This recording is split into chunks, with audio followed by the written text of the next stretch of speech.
Okay, so get this.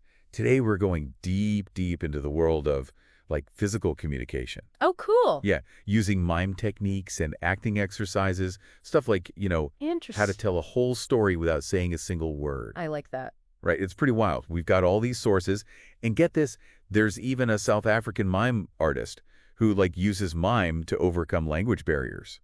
How cool is that? That's amazing. So all those nonverbal cues like that actors use, it's really powerful stuff. It is. And you know what? Every single source we looked at, Yeah. they all started with the same two things: active relaxation and what they call neutral posture. Oh, right. Yeah. So, like, for actors, what's the big deal about, releasing tension and finding that perfect posture? Well, it's kind of like when there's like static on a radio Uh-huh. and you can't hear the signal clearly. Yeah. So when we release all that unnecessary tension in our bodies, it's like we're clearing the static. Oh, yeah, So our exactly. true intentions, they can come through.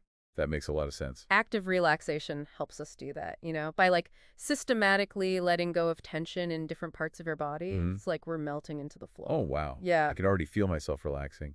See? And then there's neutral posture, Right. which, I mean, it sounds simple, but I bet it's way more than just standing up straight. It's about, finding that perfect balance where your head is floating up, your spine is long, Mm, and your knees are soft. You feel light, effortlessly present. I do. I feel it. It Yeah. makes you think, how much our posture Oh, for sure. affects how people see us. Totally. But you know what's really cool? What? Mine. It's like completely silent, Right. but somehow it speaks volumes. It's wild. It's amazing how mime can, it goes beyond language. Yeah. It taps into something we all understand, like Yeah. a primal form of communication. Totally. And, it's an ancient art form, goes way back like the Greeks and Romans. And it's still going strong today thanks to people like Marcel Marceau, Oh, yeah, him. Yeah, incredible performer. He was amazing. And speaking of mime today, one of the sources, it talks about this South African mime artist, Oh, yeah. Andrew Buckland. What's he do? He uses mime in a really unique way. How so? He does something called physical theater. It combines like storytelling with these powerful visuals. Hmm. He often tackles these really,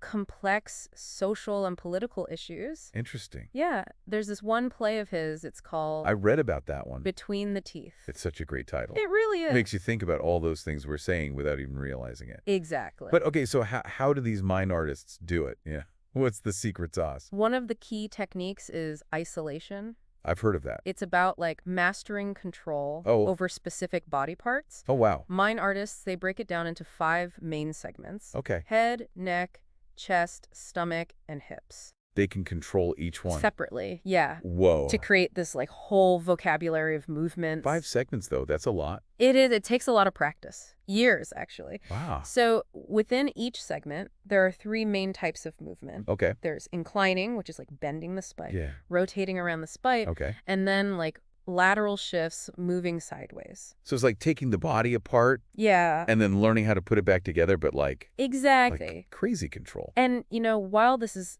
super important for mime, Yeah. it can actually help us in everyday life too, like better coordination. Oh, really? Yeah, more gracefulness in how we move. Makes sense. But you know what I always find so fascinating? What's that?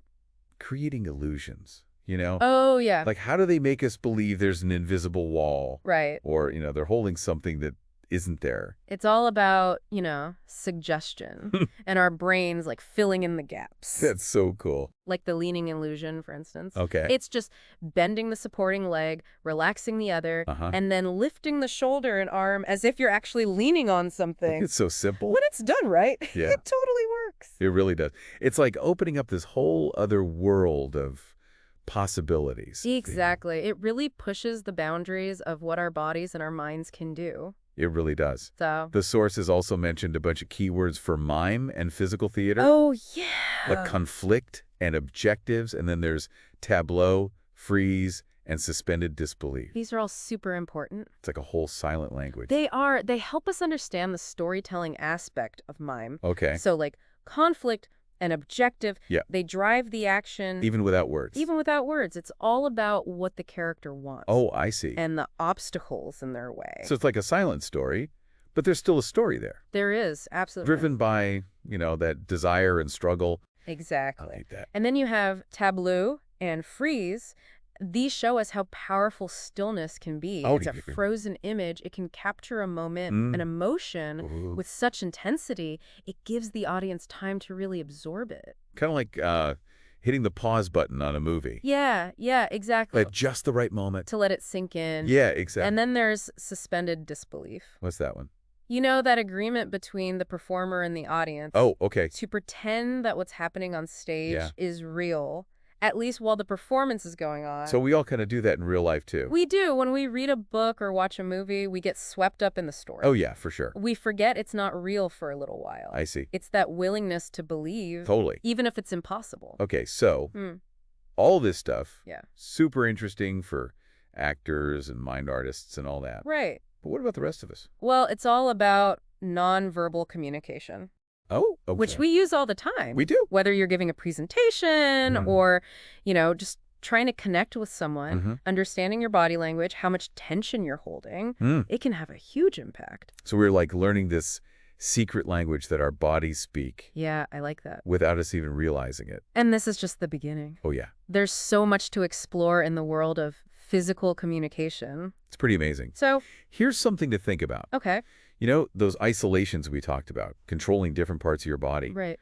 What if we paid attention to that in everyday life? Like when we're reaching for our coffee. Interesting. Or turning to look at something. I like that. Would it change how we move through the world? It might. It's a pretty cool thought, right? It is. Well, this has been great. Me too. But even though our deep dive is over, like you said, the journey keeps going, It right? does, yeah. Awesome. Always learning. Yeah. You too. All right. See ya. Bye. CTIO.